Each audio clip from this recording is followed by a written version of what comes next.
agencies working together. This morning's operation was carried out safely and successfully. We know that there are so many issues when you're issuing search warrants. Dangerous things can happen, and this was carried out safely and securely thanks to all of the people standing around me. They have worked tirelessly on this. Today's arrest happened because the Trump administration has made this case a priority. The total lack of movement on this case in our nation's capital undermined the public trust of our enforcement agencies. This cold case languished for 4 years until Director Patel and Deputy Director Bongino came to the FBI. The FBI, along with U.S. Attorney Pirro and all of our prosecutors, have worked tirelessly for months, sifting through evidence that had been sitting at the FBI with the Biden administration for 4 long years.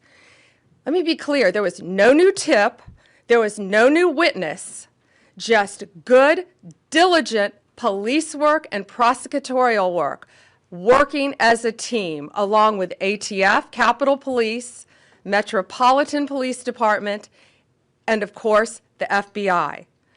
We are working every day to restore the public's trust. We hope that today is a significant step towards that progress.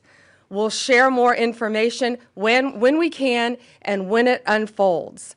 I cannot stress enough how hard Director Patel and Deputy Director Bongino have worked for months to make our nation's capital safer and to make our country safer.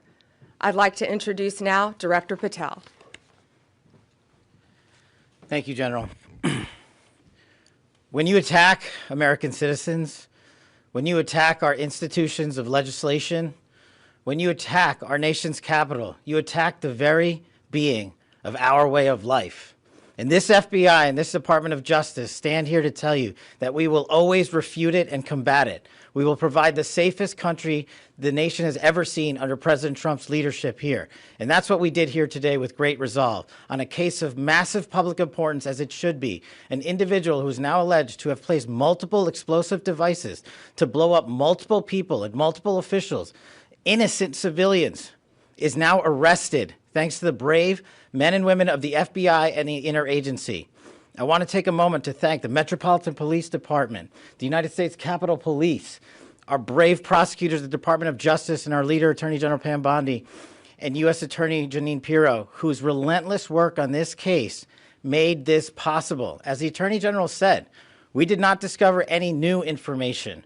What we did, an investigation spearheaded by the Deputy Director and the ADIC of our Washington field office, brought in a new team of investigators and experts, re-examined every piece of evidence, sifted through all the data, something that the prior administration refused and failed to do.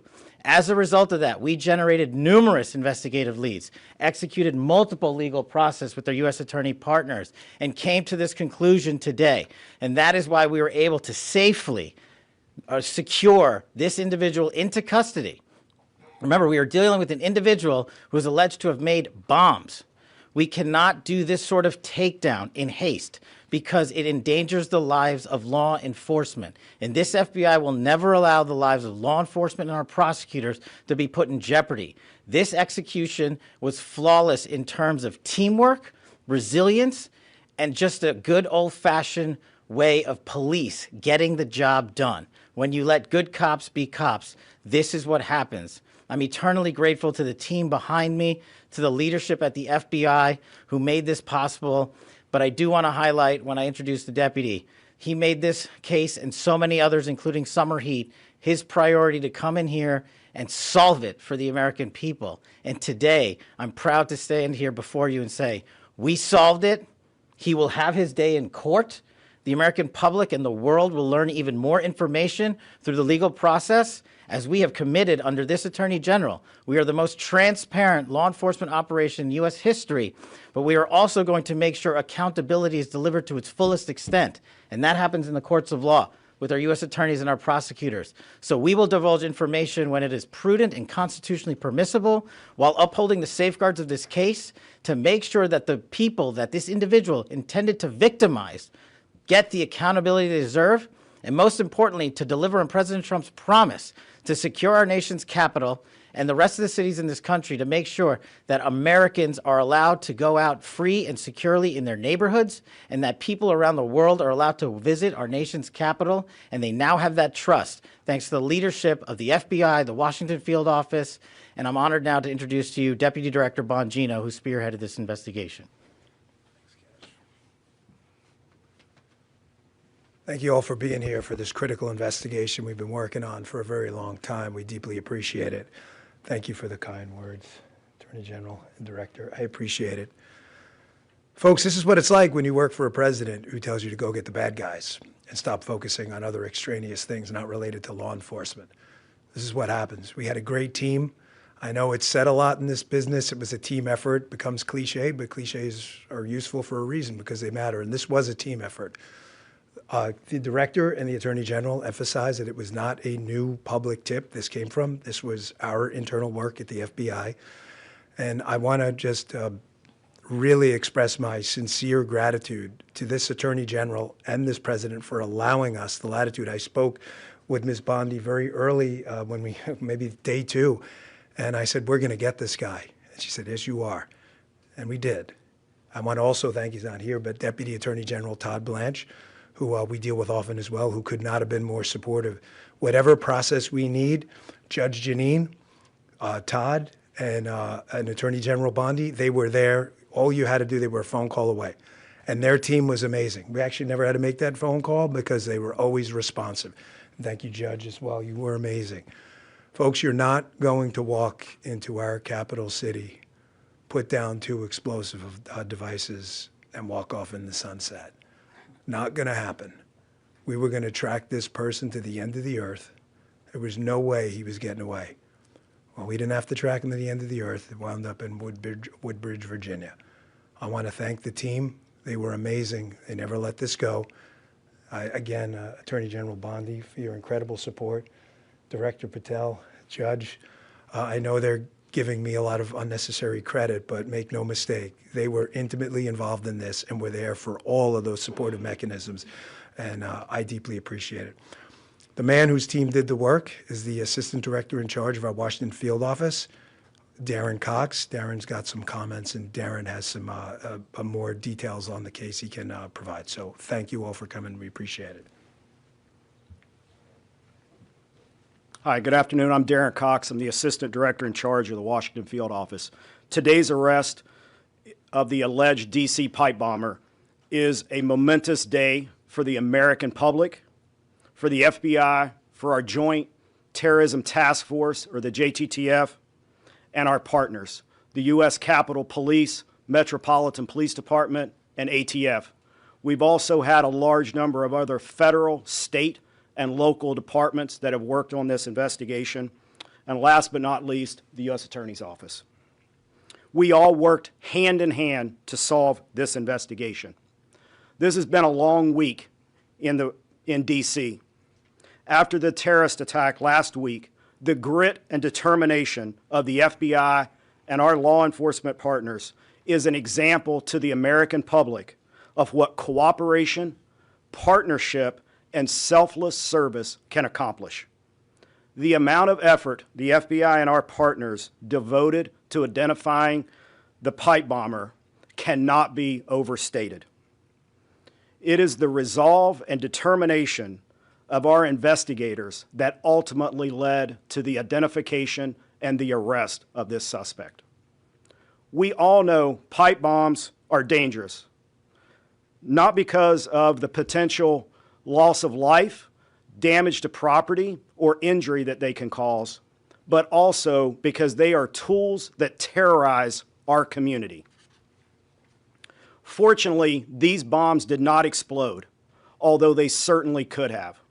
But make no mistake, the alleged pipe bomber did terrorize our community. Today's actions underscore the long memory and the long reach of the FBI and our partners.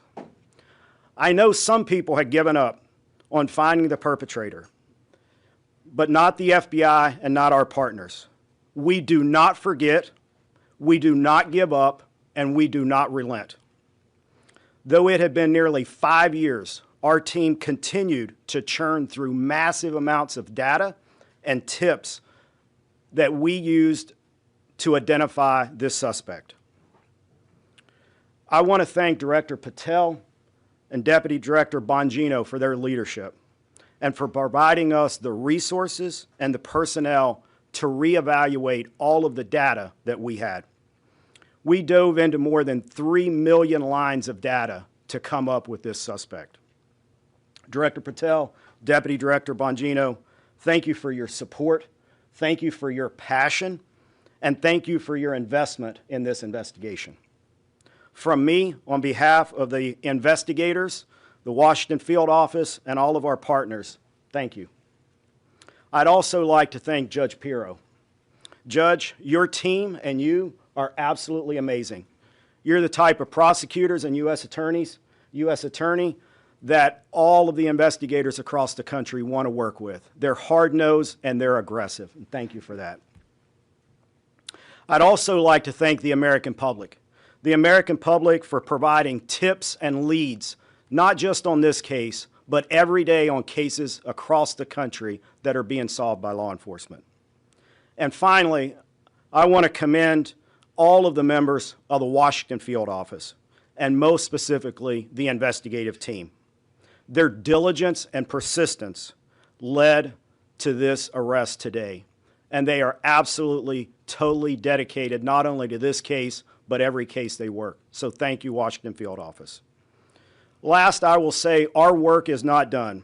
The FBI will continue to pursue every lead and use every resource that we have to ensure that the D.C. pipe bomber is brought to justice. Thank you. You keep hearing the words partnership and team, and that's what we are. And we could not do this without our U.S. Attorney, Jeanine Pirro. Jeanine, from day one, has worked tirelessly for our country and for our nation's capital. It's my honor to introduce my friend, U.S. Attorney Jeanine Pirro. Thank you very much, Attorney General. And you have been listening to a lot of thank yous and a lot of gratitude. The reason that we're thanking each other to the extent that we are today is because we have seen in this case an incredible collaboration around the clock, in the middle of the night. It doesn't matter. We call each other, we make contact, they need a warrant, they need something, someone wants legal advice. These are the men and women who never give it up. You hear about government employees, but I don't know if you really realize what it is that they do. They are incredible, and this case is big. 4 years, 10 months, and 28 days ago, an individual placed a bomb in the vicinity of both the RNC and the DNC. And for that amount of time, that individual evaded accountability. Today, as a result of the cumulative efforts of the men and women in the FBI and the police department and the Department of Justice, we are finally able to make an arrest of an individual by the name of Brian Cole. As the Attorney General has indicated, he is arrested for transporting an explosive device in interstate commerce, as well as the attempted malicious destruction by means of explosive materials. You know, folks, this case involved millions of pieces of data. And it is a huge win because it was like finding a needle in a haystack. So much of this evidence was very specific, but a lot of it was also very general. For example, there were 233,000 black end caps of the type that were used in this case.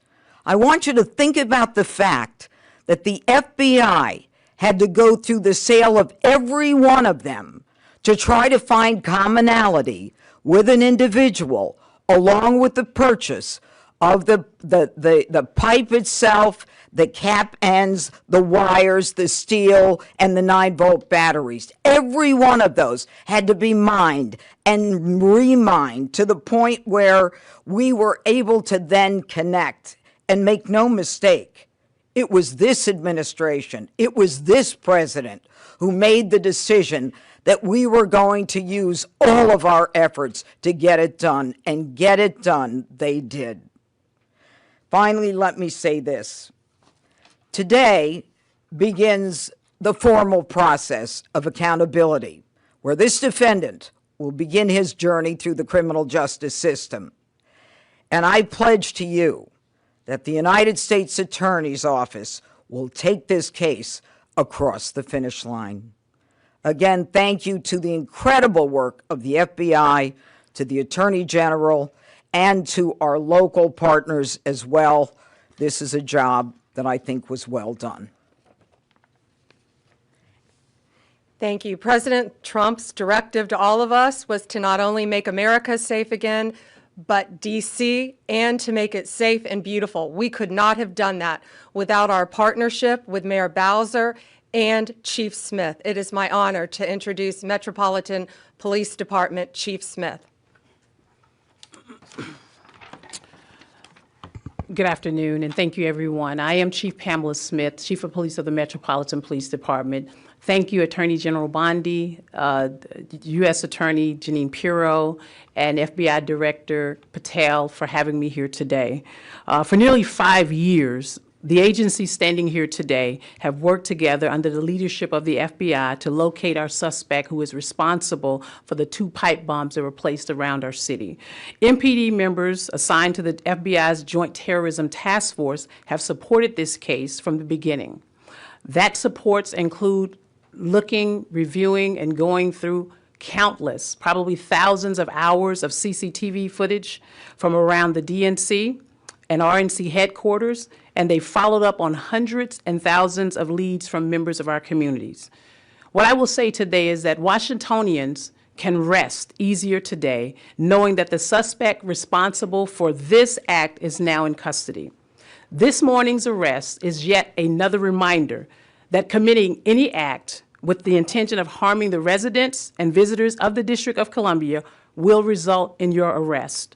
The men and women of the Metropolitan Police Department, the FBI, the ATF, the U.S. Capitol Police, and certainly the prosecutors at our U.S. Attorney's Office will go to the furthest length. I heard somebody say to the end of the earth, but thank God we didn't have to go to the end of the earth today, that we were able to bring this subject into custody. I want to commend the men and women of the FBI and the members of the Metropolitan Police Department and all of the agencies who are standing behind me today on a job well done. I will turn it over now to Attorney General Bondi. We're going to take some questions. Just remember, as I said in the beginning, this is ongoing. It's very active. The search warrants are still being executed. Many charges potentially to come. So just keep that in mind when asking your questions. Jake, Fox News.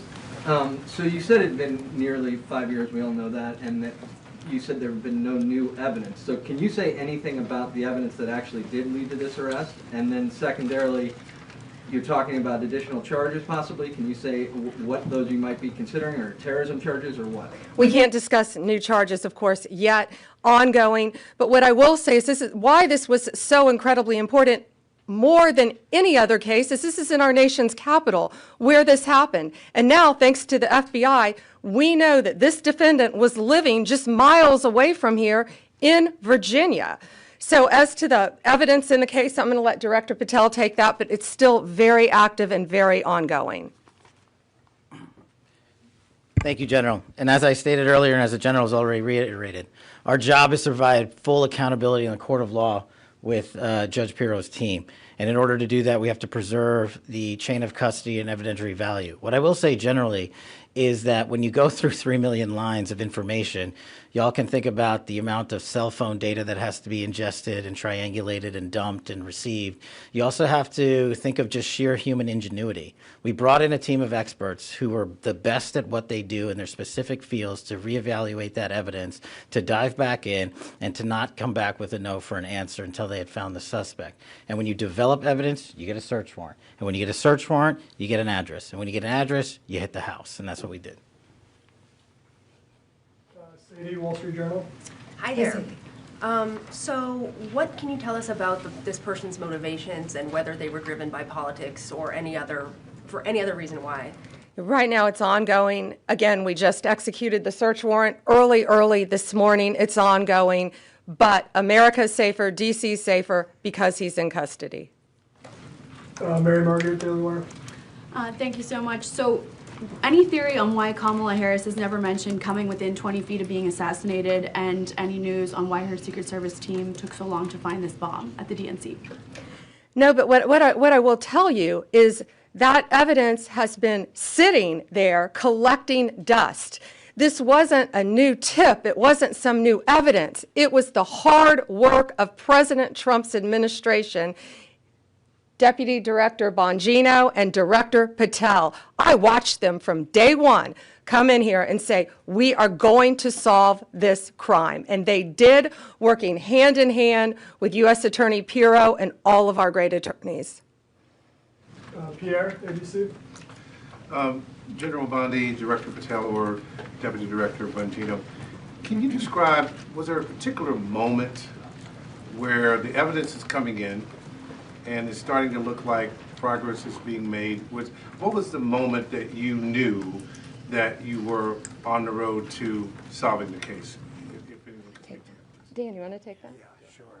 I was smiling at you because I certainly remember the moment. Darren remembers it too. He said, "Are you sitting down?" Called me on the phone. I said, "Oh boy, why? Is this bad news?"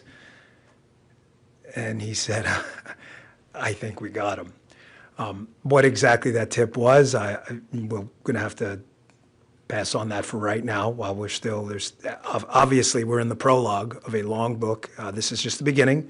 This is not the end of the investigation, as you all well know, having reported on these for a long time. There's interviews to be conducted. The search warrant processing scene is not even done. So we're at the early stages, so that's the only reason I hesitate to tell you what the exact tip was. But yes, that was absolutely the moment, and it was due to the diligent and incredible work of a team in the Washington field office that came in and just scoured through this over and over and over and over again. In general, was it forensic? Was it a phone call? Was it something about a vehicle? We'll just leave it generally, forensic evidence. Yeah, it's fair enough to say. Excuse me, how long ago that was? I'd rather not say because of the ongoing interview process, and I don't want to. Can I say one thing? Yeah, of course. I just want to add something to tell you how thorough this team was. That moment that was kind of like the aha moment, that wasn't the end. This team continued to work and work and work to get every bit of evidence that we could get. We didn't stop at that moment, and that's a testament to the fact that the team wanted every possible piece of evidence that they could gather. One more? One more, Kelly O'Donnell, NBC. Thank you so much. Have you recovered the notable sneakers? Have you done surveillance of this suspect from that aha moment to when you exercised the search warrants today? And obviously this happened on January 5th into January 6th. How should the public look at this case separate from all of the cases related to what transpired on January 6th and the president's subsequent pardons? I'm going to let Director Patel take the evidence part. We have to be careful again. You've asked very good investigative questions, but this is ongoing, very active. But America should feel safer today. We say a pipe bomb. These are bombs. These were live, active bombs that were placed in Washington, D.C. Director. Thank you. This shows you how much detail you and the American public have paid attention to this case. Of course, we analyzed everything that you're seeing on this poster board and information that you will see through the formal charging process and court process. But we want to let that evidence speak for itself because, again, we do not want to disrupt the accountability that we owe the American public. Yes, you heard about the cell phone tower data. Yes, you heard about, of course, we surveil individuals who we think we're going to blow up American citizens. But how and when we do it and why we do it is not something we're ever going to reveal unless the Department of Justice deems it fit at trial. So we appreciate your attention to detail and your hardcore investigative work, but you can just imagine some of those same skills were being utilized by this FBI, this Department of Justice, our partners, the ATF, and everybody across the board. And this is an interagency win for the American people. Radar before. Thank you guys very much. Thank you all. And one more thing, this is the best birthday present I think Deputy Director Bongino could ask for today. Happy holidays, Merry Christmas. Thank you.